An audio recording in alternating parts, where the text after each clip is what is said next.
আজকে আমরা আলোচনা করব এক ভয়ঙ্কর ও বিষধর সাপ রাসেল ভাইপার নিয়ে। এটি এমন এক সাপ যা শত্রুর শরীরে বিষ প্রয়োগ করে মাত্র সেকেন্ডের ১৬ ভাগের ১ ভাগ সময়ে। এত কম সময়ে আপনাকে ছোবল দেবে যে আপনি ভাবার সময়টুকুও পাবেন না।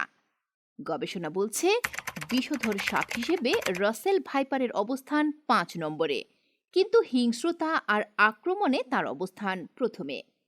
এর বিষ দাঁত বিশ্বের দ্বিতীয় সর্বোচ্চ বৃহৎ। আমাদের দেশে এখন হরহামেশাই শোনা যাচ্ছে এই বিষাক্ত সাপের আক্রমণে মানুষ মারা যাবার খবর। দেশের বিভিন্ন জায়গায় এই রাসেল ভাইপার একটি আতঙ্কের নাম। এই সাপকে চন্দ্রবোড়া বা উলুবোড়াও বলা হয়ে থাকে।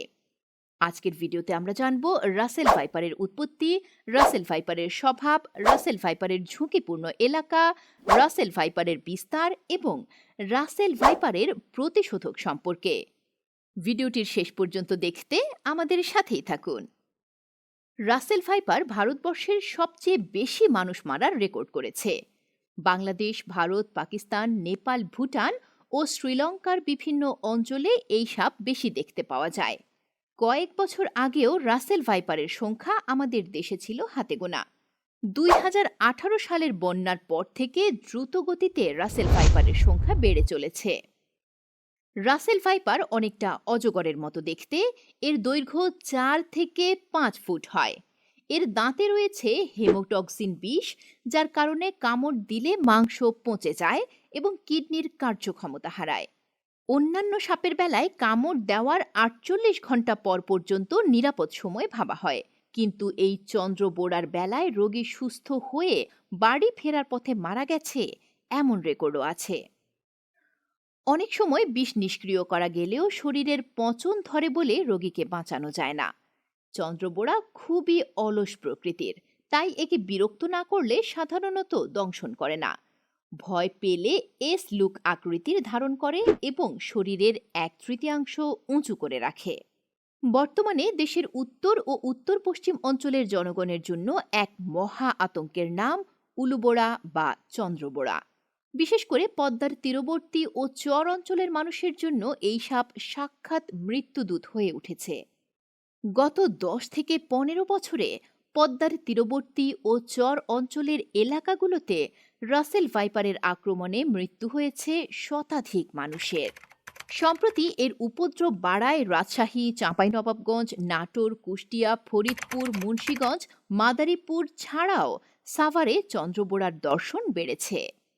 বাংলাদেশে আশঙ্কাজনক হারে বাড়ছে রাসেল ভাইপারের বিস্তার।